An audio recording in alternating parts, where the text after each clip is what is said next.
देखिए भाई, आज तक आप लोगों ने जितने भी रिएक्शंस देखे हैं, समझे हैं या पढ़े हैं, वो तमाम रिएक्शंस जो हैं एक डायरेक्शन में प्रोसीड करते हैं। जैसे यहाँ पर आप देखिए, मिसाल के तौर पे हमारे पास दो रिएक्टेंट हैं HCl प्लस NaOH। ये आपस में मिलके बनाते हैं NaCl एंड H2O। इसमें होगा ये कि रिएक्टेंट एक दफा मिल जाएंगे, उसके बाद प्रोडक्ट बन जाएगा और प्रोडक्ट बनने के बाद रिएक्शन स्टॉप हो जाएगा। जितना रिएक्टेंट आपने लिया है वो सारा का सारा रिएक्टेंट प्रोडक्ट बना लेगा। रिएक्टेंट बिल्कुल फिनिश हो जाएगा और सारा का सारा प्रोडक्ट बन जाएगा, प्रोडक्ट मैक्सिमम हो जाएगा। तो ऐसे रिएक्शंस जिनमें सारा रिएक्टेंट प्रोडक्ट में कन्वर्ट हो जाए, ऑल रिएक्टेंट प्रोडक्ट में कन्वर्ट हो जाता है, उन्हें कहा जाता है इरिवर्सिबल रिएक्शन। लेकिन हम यहां पर जो नए किस्म के रिएक्शंस की बात करेंगे वो है रिवर्सिबल रिएक्शन। तो रिवर्सिबल रिएक्शन वो रिएक्शंस होते हैं जिनमें रिएक्टेंट आपस में कंबाइन होकर रिएक्ट कर प्रोडक्ट बनाते हैं और बनने वाला प्रोडक्ट वापस रिएक्टेंट बना देता है, रिवर्स हो जाता है। तो ये रिएक्शन ऐसे होते हैं जो दो डायरेक्शन में प्रोसीड करते हैं। रिएक्टेंट प्रोडक्ट बनाता है फॉरवर्ड डायरेक्शन और प्रोडक्ट वापस रिएक्टेंट बनाता है रिवर्स डायरेक्शन। इन रिएक्शंस की खास बात यह है कि ये कभी भी कंप्लीट नहीं होते और ना ही कभी स्टॉप होते हैं। ये रिएक्शन प्रोसीड करता रहता है, करता जाता है, स्टॉप नहीं होता। और इसमें कभी भी रिएक्टेंट कंप्लीटली प्रोडक्ट में कन्वर्ट नहीं होता, कुछ ना कुछ रिएक्टेंट बच जाता है। ठीक है जी। तो अगर रिवर्सिबल और इरिवर्सिबल रिएक्शन को हम डिफरेंशिएट करें तो इसके दो तीन पॉइंट्स इस तरह से बन जाएंगे कि रिवर्सिबल रिएक्शन जो है वो दो डायरेक्शन में प्रोसीड करता है, फॉरवर्ड और रिवर्स, जबकि इरिवर्सिबल रिएक्शन सिर्फ एक डायरेक्शन में प्रोसीड करता है। रिवर्सिबल रिएक्शन कभी भी कंप्लीट नहीं होते, लेकिन इरिवर्सिबल रिएक्शन कंप्लीट हो जाते हैं। रिवर्सिबल रिएक्शन में कभी भी रिएक्टेंट कंप्लीटली प्रोडक्ट नहीं बनाता, जबकि इरिवर्सिबल रिएक्शन में रिएक्टेंट कंप्लीटली प्रोडक्ट में कन्वर्ट हो जाता है। तो ये इनके तीन डिफरेंस हैं। अगर एग्जाम में आते हैं तो तीन डिफरेंस को आप ये लिख सकते हैं। रिवर्सिबल रिएक्शन को हम मजीद आगे बढ़ाएंगे। रिवर्सिबल रिएक्शन में एक स्टेट डेवलप होती है जिसको आप कहते हैं इक्विलिब्रियम स्टेट या फिर केमिकल इक्विलिब्रियम। तो अब आप नेक्स्ट हेडिंग लगाइए, केमिकल इक्विलिब्रियम और इक्विलिब्रियम स्टेट।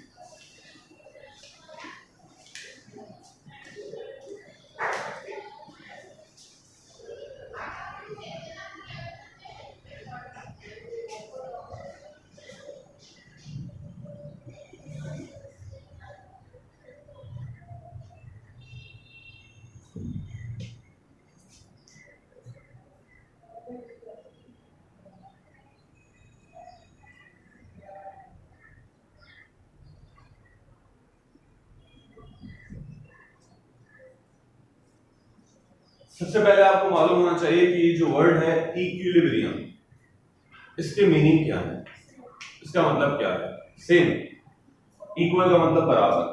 ठीक है। तो रिवर्सिबल रिएक्शन में ऐसी क्या चीज है जो बराबर हो जाती है, जिसकी बेस पर हम कहते हैं कि इक्विलिब्रियम इस्टेब्लिश हो चुका। इक्विलिब्रियम स्टेट में ऐसा होता है कि हमारे पास एक रिएक्टेंट है R जो बना रहा है प्रोडक्ट P और प्रोडक्ट वापस बना रहा है रिएक्टेंट। एक तरफ हो रहा है फॉरवर्ड रिएक्शन, उसको आप कहते हैं VF, उसके रेट को आप कहते हैं VF, और दूसरी तरफ हो रहा है रिवर्स रिएक्शन जिसको आप कहते हैं RR। RF मतलब rate of forward reaction, RR मतलब rate of reverse reaction. Rate का मतलब क्या होता है? स्पीड। जिस स्पीड से रिएक्शन हो रहा है उसको आप कहेंगे रेट। जिस स्पीड से फॉरवर्ड रिएक्शन प्रोसीड कर रहा है उसको आप कहेंगे RF, और जिस स्पीड से रिवर्स रिएक्शन स्पीड प्रोसीड कर रहा है उसको आप कहेंगे RR। तो रिवर्सिबल रिएक्शन में ऐसी स्टेट एस्टैब्लिश होती है जब रेट ऑफ रिवर्स रिएक्शन या रेट ऑफ फॉरवर्ड रिएक्शन बराबर हो जाता है रेट ऑफ रिवर्स रिएक्शन के। तो वो स्टेट जब फॉरवर्ड और रिवर्स रिएक्शन की रेट बराबर हो जाए उस स्टेट को कहा जाता है इक्विलिब्रियम स्टेट या फिर केमिकल इक्विलिब्रियम। तो यहां पर क्या चीज इक्वल होती है, क्या चीज बराबर होती है, रेट बराबर होती है। ठीक है, देखिए इक्विलिब्रियम जो है वो दो तरह के होते हैं। अगर आप फिजिक्स की बात कर रहे हैं तो फिजिक्स में दो तरह के इक्विलिब्रियम होते हैं, एक होता है डायनामिक इक्विलिब्रियम और दूसरा होता है स्टैटिक इक्विलिब्रियम। डायनामिक इक्विलिब्रियम वो होता है जिसमें बॉडी मुसलसल मूव कर रही होती है, जबकि स्टैटिक इक्विलिब्रियम वो होता है जहां पर बॉडी रेस्ट में होती है। तो मेरा आपसे ये सवाल है कि ये जो केमिकल इक्विलिब्रियम है ये डायनामिक होना चाहिए या फिर स्टैटिक, आपके ख्याल में?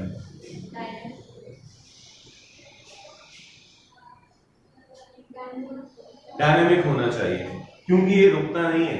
अभी मैंने थोड़ी देर पहले बताया था कि मूव करता रहता है, फॉरवर्ड भी होता है, रिवर्स भी होता है। तो ये इक्विलिब्रियम कहलाता है डायनामिक इक्विलिब्रियम। अब आप इसकी डेफिनेशन लिखिए। The state in a reversible reaction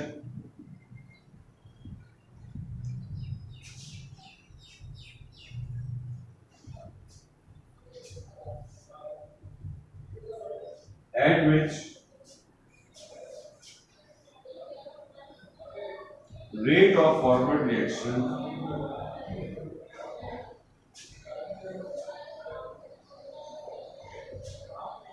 becomes equal to the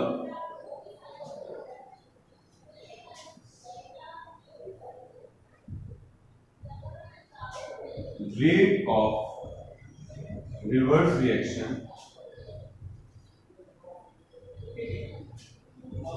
is called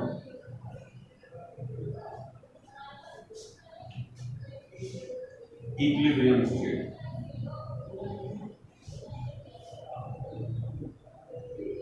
और केमिकल इक्विलिब्रियम।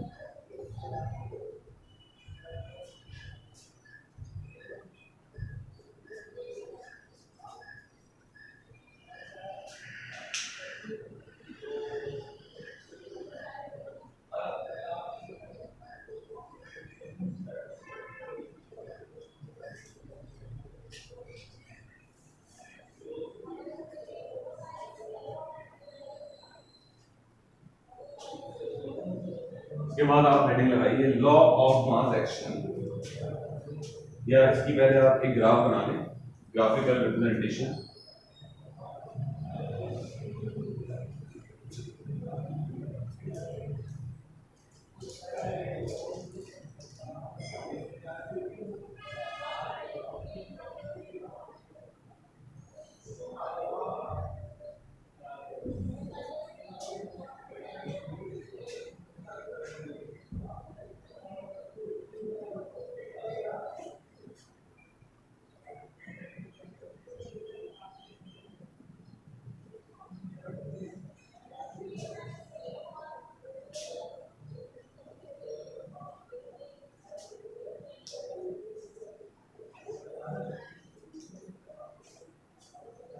देखिए इस ग्राफ में ये बताया जा रहा है कि जब हमने रिएक्शन स्टार्ट किया इनिशियली, तो इनिशियली रिएक्टेंट की कंसंट्रेशन या फिर अमाउंट मैक्सिमम था और प्रोडक्ट की कंसंट्रेशन या फिर अमाउंट मिनिमम था। लेकिन जैसे जैसे टाइम गुजरता गया उसके साथ साथ रिएक्टेंट में कमी आती जा रही है और प्रोडक्ट में इजाफा होता जा रहा है। लेकिन इस लाइन के बाद, इस पॉइंट के बाद आप देखिए ना तो रिएक्टेंट में कमी आ रही है और ना ही प्रोडक्ट में इजाफा हो रहा है। इसका क्या मतलब है? ना रिएक्टेंट चेंज हो रहा है ना प्रोडक्ट चेंज हो रहा है। इसका मतलब यह है कि फॉरवर्ड और रिवर्स रिएक्शन की स्पीड बराबर हो चुकी है। फॉरवर्ड और रिवर्स रिएक्शन की स्पीड बराबर क्यों हो गई है? क्योंकि वे जिस स्पीड से रिएक्टेंट प्रोडक्ट बना रहा है उसी स्पीड से प्रोडक्ट वापस उसको बैक कर रहा है।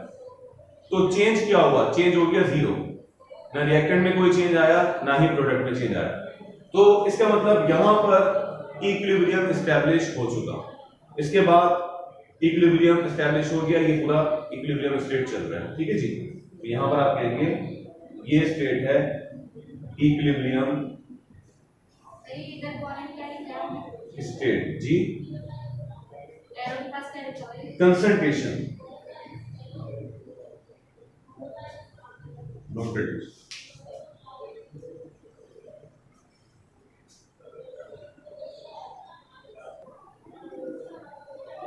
देखिए जी, लॉ ऑफ मास एक्शन के मुताबिक लॉ ऑफ मास एक्शन ये कहता है कि अगर रिएक्टेंट की कंसंट्रेशन ज्यादा होगी तो रेट ऑफ रिएक्शन फास्ट होगा, और अगर कंसंट्रेशन कम होगी तो रेट ऑफ रिएक्शन स्लो होगा। क्योंकि इस स्टेटमेंट में हमने ये पढ़ा है कि rate of reaction is directly proportional to the concentration of reactant. Higher the concentration, higher will be the rate, lower the concentration, lower will be the rate. अब हम जरा इस ग्राफ पे गौर करते हैं तो हमें ये पता चलता है कि इनिशियली रिएक्टेंट की कंसंट्रेशन मैक्सिमम है और प्रोडक्ट की कंसंट्रेशन मिनिमम है, 0 है। लेकिन वक्त के साथ साथ रिएक्टेंट में कमी आती जा रही है और प्रोडक्ट में इजाफा होता जा रहा है। देखिए, इनिशियली जब रिएक्टेंट की कंसंट्रेशन मैक्सिमम थी तो फॉरवर्ड रिएक्शन का रेट भी मैक्सिमम होगा।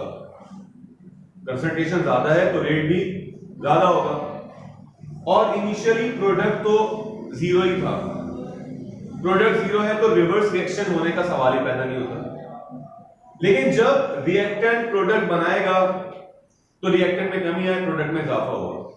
अब अगर रिएक्टेंट की कंसंट्रेशन में कमी आ रही है तो आप बताइए कि फॉरवर्ड रिएक्शन की स्पीड में क्या चेंज आएगा। रिएक्टेंट की कंसंट्रेशन में कमी आने की वजह से फॉरवर्ड रिएक्शन का रेट बढ़ेगा या कम होगा? स्लो होगा। रिएक्टेंट की कंसंट्रेशन क्या हो रही है? कम हो रही है। कंसंट्रेशन कम हो रही है तो रेट भी क्या हो जाएगा? स्लो हो जाएगा, कम हो जाएगा। ठीक है। दूसरी तरफ प्रोडक्ट की कंसंट्रेशन बढ़ती जा रही है। अगर प्रोडक्ट की कंसंट्रेशन में इजाफा हो रहा है तो रिवर्स रिएक्शन में क्या होना चाहिए? रिवर्स रिएक्शन के रेट में क्या होना चाहिए? इजाफा या कमी? प्रोडक्ट बढ़ रहा है तो रिवर्स रिएक्शन की स्पीड क्या होगी? ज्यादा या कम? ज्यादा होगी, क्योंकि प्रोडक्ट की कंसंट्रेशन बढ़ रही है। कंसंट्रेशन प्रोडक्ट की बढ़ रही है तो रिवर्स रिएक्शन का रेट बढ़ेगा। याद रखिएगा, फॉरवर्ड रिएक्शन का रेट डिपेंड करता है रिएक्टेंट पर, रिवर्स रिएक्शन का रेट डिपेंड करता है प्रोडक्ट पर। ठीक है जी। तो वक्त के साथ साथ रिएक्टेंट में कमी आती जाएगी, प्रोडक्ट में इजाफा होता जाएगा। कंसंट्रेशन में कमी आने से फॉरवर्ड रिएक्शन की स्पीड कम हो रही है और रिवर्स रिएक्शन की स्पीड बढ़ रही है। तो इन दी एंड क्या होगा? फॉरवर्ड रिएक्शन की स्पीड कम हो रही है, रिवर्स रिएक्शन की स्पीड बढ़ रही है। फाइनली ये होगा कि दोनों की स्पीड बराबर हो जाएगी। फॉरवर्ड और रिवर्स की स्पीड क्या हो जाएगी? सेम हो जाएगी, इक्वल हो जाएगी। तो उसको हम कहेंगे कि भाई इक्विलिब्रियम एस्टैब्लिश हो चुका। ठीक है जी। तो केमिकल इक्विलिब्रियम को हमने लॉ ऑफ मास एक्शन के जरिए समझा। अब हम इक्विलिब्रियम कांस्टेंट की बात करेंगे। जी जी, स्टेटमेंट ही है खाली।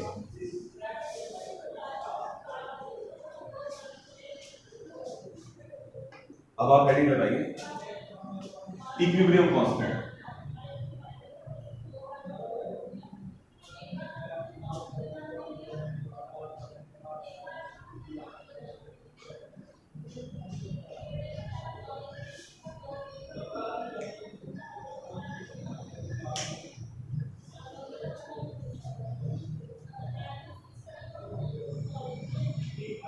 सबसे पहले तो आप सपोज कर लीजिए एक general reaction, suppose the general reaction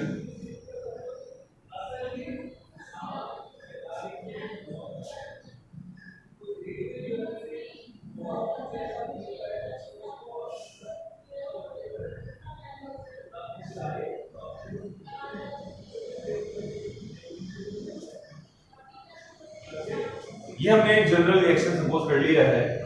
ए और बी मिल रहे हैं और बना रहे हैं C and D. Forward reaction का रेट है, रेट को हम आर कहते हैं, आर एफ और R small R, rate of forward reaction और रेट ऑफ रिवर्स रिएक्शन। देखिए अगर मैं फॉरवर्ड रिएक्शन की बात करता हूं, फॉरवर्ड रिएक्शन इसकी बात करें अगर, तो फॉरवर्ड रिएक्शन का जो रेट है वो किसके इक्वल हो जाएगा, K F concentration of A and concentration of B. ये जो मोल होता है ना, कोफिशिएंट होता है, इसको आप बना देते हैं पावर। ए का कोफिशिएंट था स्मॉल ए, इसको आपने पावर बना दिया ए का, और बी का कोफिशिएंट है स्मॉल बी, इसको आप बी की पावर बना देंगे। के कहलाता है कांस्टेंट ऑफ प्रोपोर्शनैलिटी, और इस पूरे एक्सप्रेशन को आप कहते हैं रेट एक्सप्रेशन। ये क्या है, रेट एक्सप्रेशन, यानी कि वेलोसिटी को आप एक्सप्रेस कर रहे हैं, वेलोसिटी का ये फॉर्मूला है। अगर हम रिवर्स रिएक्शन की बात करें, नाउ रिवर्स रिएक्शन,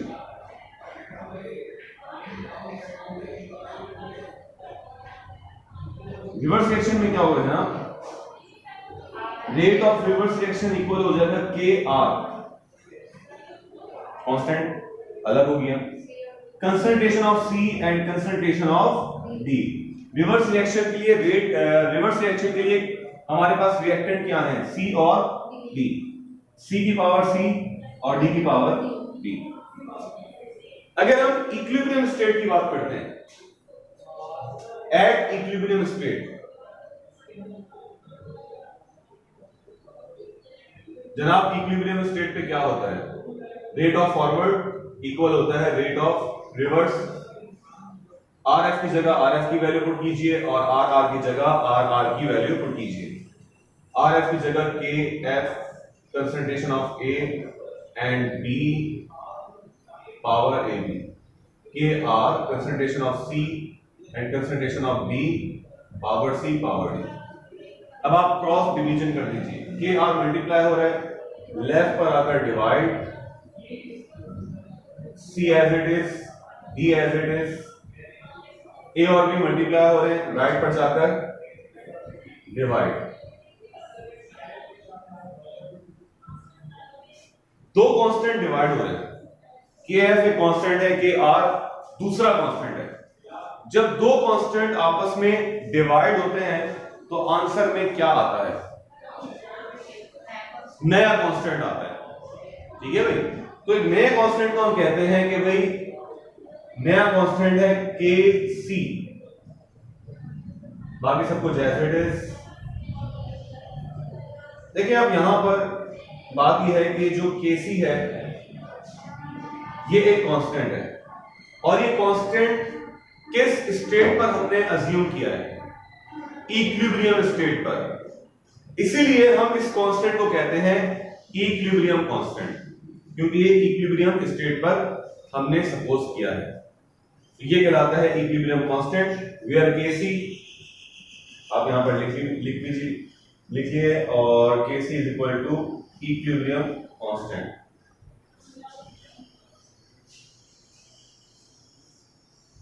नोट कर लीजिए।